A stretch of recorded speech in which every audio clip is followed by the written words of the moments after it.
Another thing that I think I'm bothered about, if you don't mind me saying it at this point, is I'm really concerned about the quality and the qualifications of the candidates who are coming forward. Sure.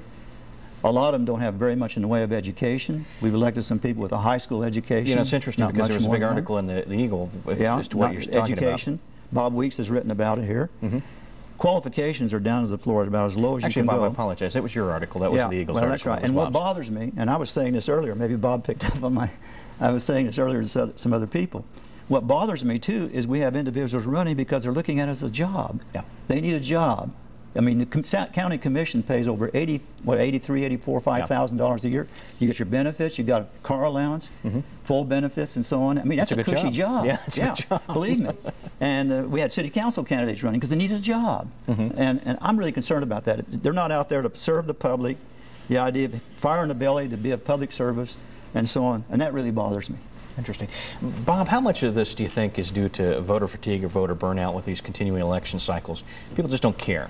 Well, I think, you know, we talked about these elections happening so fast after a November and August election cycle, especially for people who work in campaigns and other political people. You know, we've got the holidays intervening, and then right after that you've got the filing deadline, and then these city primary and general elections. Mercifully, that election season is pretty brief. I mean, there's only 1 month difference between the primary and the general election on these city elections.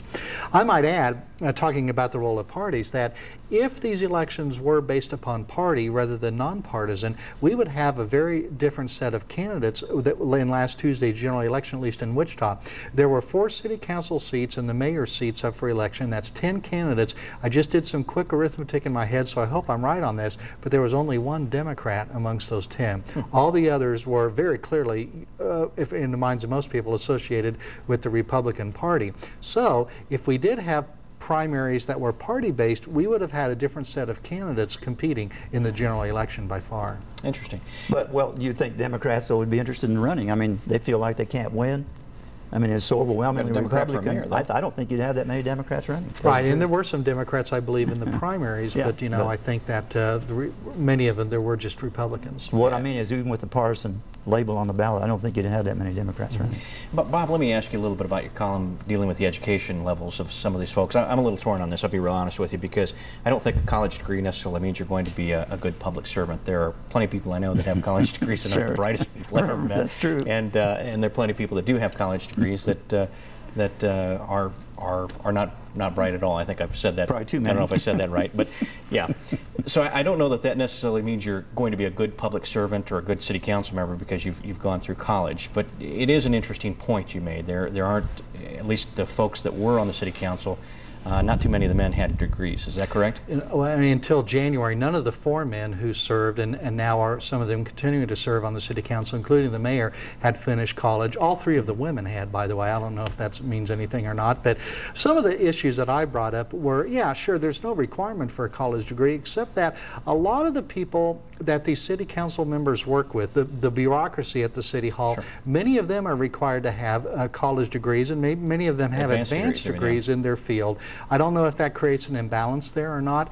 And also, you know, we do look to our elected leaders as role models, and I think we generally think that aspiring to attend and graduate from college is a good thing, but yet we find that sometimes the example that our elected leaders set are not quite what we'd like our young people to achieve. I do want to get this straight before I get bombarded with emails. What I meant to say is there are plenty of people I know who do not have college degrees who are very bright. There are plenty of people I know that do have college degrees that aren't necessarily the sharpest knives at the door. So I don't always know that there's a correlation, but I do think it's an interesting point, Bob, and you do make a good point. I mean, they are working with folks that a lot of them will have masters in public administrations or business administration, and some of the concepts and things that they work with, a business degree certainly wouldn't, or a degree in what am I looking for here with a study in government and things like that. Yeah. But I think the thing is about education, and I think Bob did make this point, you know, it widens your perspective a bit. I mean, if these individuals had done a lot of reading, for example, on their own, and I know people who've never set foot in a higher educational institution,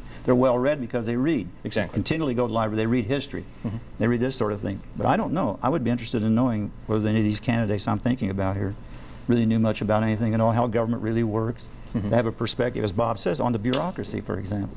Yeah. You know, just how does it work? How does the city government work? How does the county work? That's a very important thing. It is. Chapman, are you trying to? Go ahead, Chapman.